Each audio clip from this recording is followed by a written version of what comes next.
और देखिए लगातार जी हिंदुस्तान आज आपको बताएगा देवबंद में अल-कायदा के नेटवर्क का बहुत बड़ा विस्फोटक खुलासा। देश की सुरक्षा में अल-कायदा की सेंध, जी हां, बहुत बड़ा विस्फोटक खुलासा। यह हम आपको बताएंगे आखिरकार कैसे अल-कायदा के आतंकी देवबंद को बना रहे आतंक का ठिकाना। देश भर से करीबन 23 आतंकवादियों को गिरफ्तार किया गया। बहुत बड़े इस खुलासे में हिंदुस्तान आपको देश की सुरक्षा से जुड़ी हर जानकारी देगा और सबसे बड़ी खबर बताएगा कि आखिरकार 2022 में उस सबसे बड़े ऑपरेशन के बारे में जो इंटेलिजेंस एजेंसीज ने चलाया, जिसमें ना सिर्फ 23 ऐसे कैडर्स को, ऐसे मॉड्यूल को बस्ट किया गया, बल्कि उन आतंकियों को गिरफ्तार भी किया गया। सुमित, वाकई में एक बहुत बड़ा खुलासा है, क्योंकि देवबंद को लेकर अक्सर यह कहा जाता रहा है कि यहां पर संदिग्ध आतंकी आकर के यहां पर शेल्टर रहते रहे, शरण लेते रहे। और ये पहली मर्तबा नहीं, अप्रैल में भी एक संदिग्ध छात्र को पकड़ा गया था जो बांग्लादेशी था, जो यहां पर आकर रह रहा था। पूछताछ में पता चला कि उसके कुछ लिंक थे जो पाकिस्तान के आतंकी संगठनों से थे, और यहीं पर यूपी एटीएस का सेंटर भी है। सुमित, बिल्कुल बिल्कुल बिल्कुल प्रत्युष, देखिए सबसे बड़ी बात यह कि हम आज हिंदुस्तान बताएगा कि आखिरकार कैसे अल-कायदा को रिवाइव करने की कोशिश की जा रही थी। ना सिर्फ यहां के लड़कों को रेडिकलाइज करके, बल्कि बांग्लादेश से लगातार ऐसे स्लीपर सेल्स को, ऐसे आतंकियों को लाकर कोशिश की जा रही थी बड़ी घटना को अंजाम देने की। और यह भी हम बताएंगे तस्वीरों के साथ जो पकड़े गए आतंकी है कि आखिरकार वो किस तरीके से भारत में बड़ी साजिश की कोशिश कर रहे थे। और चले बड़ी खबर पे चलते हैं। बांग्लादेश से देवबंद आकर ट्रेनिंग ले रहे थे ये आतंकी। 3 से 4 महीने देवबंद में रहकर ट्रेनिंग ली जा रही थी। आतंकी अल-कायदा के आतंकियों से ट्रेनिंग का हेडक्वार्टर बनवा रहे थे। और देवबंद में बताया जा रहा है कि देखिए अंसारुल्लाह बंगाल टीम, यानी जो नया मॉड्यूल था जो लगातार बांग्लादेश में एक्टिव था, उसने कैसे अपने पैर फंसाए। और ये लगातार आतंकी संगठन अल-कायदा के लिए काम कर रहा था। और ये 6 तस्वीरें उन आतंकी की है जो लगातार अल-कायदा के लिए काम कर रहे थे। ये वो मॉड्यूल है जो इंडियन एजेंसीज ने बस्ट किया है। लगातार कई महीनों से इनकी तलाश थी। और देखिए मोहम्मद सुमान, कहा जा रहा है कि मोहम्मद सुमान के अलावा बादशाह सुलेमान खान, मोहम्मद, ये सारे वो चेहरे हैं, ये वो नाम है जो आज हिंदुस्तान आपको बता रहा है। देखिए मोहम्मद उस्मान जो मेन कहते हैं कि ये लगातार स्लीपर सेल को चलाने में काम कर रहा था, बादशाह सुलेमान खान, मोहम्मद नौशाद, इसके अलावा इमरान हुसैन, मुफ्ती सुलेमान अली और खैरुल ये इस्लाम, यानी ये लगातार वो चेहरे हैं जो लगातार एक्टिव थे। और मोहम्मद सुमान बताया जा रहा है कि ये बांग्लादेशी नागरिक है। ये ना सिर्फ 2017-18 से एक्टिव था, बल्कि देवबंद में रहकर इसने कई बांग्लादेशियों को वहां पर पढ़ाई के नाम पर लगातार इनकी जानकारियां दी। और हम आज अब आपको बताएंगे आखिरकार कैसे एक एक आतंकी के बारे में कि वो ना सिर्फ आतंकी संगठन अल-कायदा, बल्कि इंडियन कमांडर देता था इन आतंकियों को इनकी कमांड। आतंकी वारदात की ट्रेनिंग के लिए भी इनको भेजा जाता है। और देखिए बादशाह सुलेमान खान यानी अंसार तालिबान और अल-कायदा से सीधे संपर्क में था। इसको ट्रेनिंग के लिए भेजा गया। जिहाद से जुड़ी कई किताबें लगातार यूथ को बांटता था। जिहाद से जुड़ी कई सेमिनार भी कराए। अब दूसरा नाम, ये मोहम्मद इस्लाम है इसका नाम। इसे मुफ्ती भी कहा जाता है। अल-कायदा से ट्रेड और अंसारुल्लाह बंगाल टीम का ये सबसे बड़ा कह सकते हैं कि एक मास्टरमाइंड था जो लगातार काम 2018 से 19 में देवबंद में इसी ने ठिकाना बनाया। देवबंद में 4 महीने तक बनाया ठिकाना। इसके अलावा बंगाल टीम को, यानी बांग्लादेश से लगातार नए नए यूथ को, कमांडर्स को, यानी उनके मॉड्यूल को लगातार लाता रहा है। और अभी कहा जा रहा है कि देवबंद में लगातार ये एक्टिव था। चलिए अगली तस्वीर भी दिखाते हैं आपको। बिल्कुल, तो कुछ तस्वीरों के बारे में और कुछ जो आतंकी पकड़े गए हैं उनके बारे में सुमित ने आपको बताया। अब आगे के जो नाम है उनके बारे में आपको मैं बताती हूँ। खैरुल इस्लाम नाम है, अंसारुल्लाह बांग्ला टीम का ये भी आतंकी है। तस्वीर इसकी आप देख सकते हैं। जिहाद से जुड़ी हुई कई किताबें इसने बांटी है ताकि दूसरों का जो सोच है उससे भी बदला जा सके। और देखिए तालिबान और अल-कायदा के संपर्क में ये सभी के सभी थे। इन जिन 6 चेहरों को लेकर जी हिंदुस्तान खुलासा कर रहा है, इनके चेहरे एक एक करके गौर से देखते जाइए। इनका पता देख लीजिए। सोजीजाला त्रिपुरा, इमरान हुसैन नाम है। देवबंद से पढ़ाई करके ये वापस त्रिपुरा लौटा। देवबंद क्यों आया आप समझ रहे हैं। देवबंद एक ऐसा सेंटर इनके लिए बन गया है जहां पर रह करके वो ट्रेनिंग लेते हैं और उसके बाद अपने आतंकवाद की जिहाद की ट्रेनिंग को दूसरों को भी बांटते हैं। 2022 में देवबंद में इसने ट्रेनिंग ली इमरान हुसैन ने।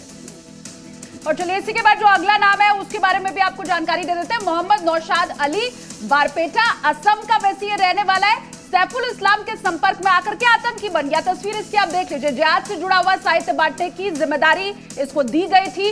अवैध तरीके से बांग्लादेश ये भागा था। बड़ी जानकारी इसके बारे में 2006 में बांग्लादेश पुलिस ने गिरफ्तार भी किया था मोहम्मद नौशाद अली को। तो ये जो तमाम लोग पकड़े गए हैं उनके बारे में पूरी जानकारी, उनका कच्चा चिट्ठा और कुंडली उनकी। और देखिए इसमें गौर करने वाली बात यह है कि ये चेन सिस्टम है। एक से संपर्क में दूसरा आया, दूसरे संपर्क में तीसरा आया, यानी एक चेन सिस्टम बना करके इस आतंकवाद को फैलाने की कोशिश की जा रही थी। ये मोहम्मद नौशाद अली का ये पूरा खाका, ये डेटा है। और देखिए अगली बड़ी खबर आपको बता दें, इस साल का संगठन अलकायदा का इंडियन कमांडर देता था इन आतंकियों को वारदात और ट्रेनिंग। कैसे बताता था कि आखिरकार आपको किस तरीके से काम करना है। हिंदुस्तान के पास अलकायदा पेड़ के 6 आतंकियों की ना सिर्फ तस्वीरें हैं, बल्कि मैं आपको आज बताऊंगा कि आखिरकार कैसे अलकायदा को रिवाइव करने की कोशिश की जा रही थी बांग्लादेश के थ्रू। लगातार इन लोगों ने ना सिर्फ 2017 से बांग्लादेश के बाद अपने एपिसेंटर को देवबंद में बनाया, बल्कि अब कोशिश थी भारत में बड़ी साजिशों को अंजाम देने की। ये तस्वीरें हम आपको आपकी टीवी स्क्रीन पर दिखा रहे हैं कि देखिए ये वो 6 आतंकी है। 6 आतंकी लगातार ये वो हैं जिनको पकड़ा गया है। 23 ऐसे आतंकी हैं जिनको पकड़ा गया। 6 की तस्वीर मैं आपको दिखा रहा हूं। खैर इस्लाम, देखिए खैरुल इस्लाम के अलावा अब मुफ्ती सुलेमान अली, तीसरी इमरान हुसैन, मोहम्मद सुमान, ये मास्टरमाइंड बताया जाता है जो लड़कों को लाता। बादशाह सुलेमान खान ये भी लगातार ट्रेनिंग कर रहा था। और ये तस्वीरें हम आपको दिखा रहे हैं और बता रहे हैं कि आखिरकार किस तरीके से ये लोग सीधे तौर पर बांग्लादेश के नागरिक हैं इसमें से कई लोग, और ये भारत में अलकायदा को रिवाइव करने की कोशिश कर रहे थे। और चलिए अब आपको जल्दी से बता देते हैं कि आखिर इन सब की गिरफ्तारी कैसे हुई, ये आखिर पकड़ में कैसे आए और कैसे ये बड़ा खुलासा हुआ। देखिए भारत में अलकायदा का सबसे बड़ा खुलासा, अलकायदा के 23 आतंकी गिरफ्तार हुए हैं, जिसकी एक एक खबर, एक एक पहचान से हिंदुस्तान को बता रहा। तालिबान से मिले हथियार चलाने की ट्रेनिंग, तालिबान से असम, मध्य प्रदेश, त्रिपुरा, पश्चिम बंगाल से इन सब की गिरफ्तारी हुई है। नहीं एक स्टेट से नहीं, अलग अलग स्टेट से हुई है। ज्यादातर आतंकी बांग्लादेश से माने जा रहे हैं। कई राज्यों की पुलिस ने संयुक्त ऑपरेशन बाकायदा चलाया था, तब जाकर के इन 23 लोगों की गिरफ्तारी हो पाई है। उनमें से 6 की तस्वीर तो इस वक्त आपके सामने है भी, इन्हें आप देख लीजिए, पहचान लीजिए। कुल 23 लोगों की गिरफ्तारी हुई है और ये उसके बाद समझ में आ रहा है कि भारत और बांग्लादेश का जो बॉर्डर है वहीं पर ये बाकायदा ट्रेनिंग सेंटर चलाना चाहते थे और इन 23 आतंकियों ने ट्रेनिंग ले भी ली थी। ये बड़ी खबर, किस तरह से कई राज्यों की पुलिस का जब संयुक्त ऑपरेशन चला तो फिर उसके बाद इन 23 की गिरफ्तारी हो पाई। तो ये एक बड़ी खबर है इस वक्त, क्योंकि सबको यह लगता था कि ओसामा बिन लादेन के बाद, फिर अल जवाहिरी के बाद शायद अलकायदा का अस्तित्व अब नहीं बचा है, लेकिन अलकायदा वापस से अपने पैर जमाने की कोशिश कर रहा है। चूंकि ये गिरफ्तारी में आप देखिए सब अलग अलग राज्यों से जुड़े हुए इसमें ये आतंकी हैं, लेकिन सेंटर कौन सा है? सेंटर है यूपी का देवबंद, वो देवबंद जो अक्सर चर्चा में रहा है, खास तौर पर आतंकी के शेल्टर को लेकर या छिपने की जगह को लेकर।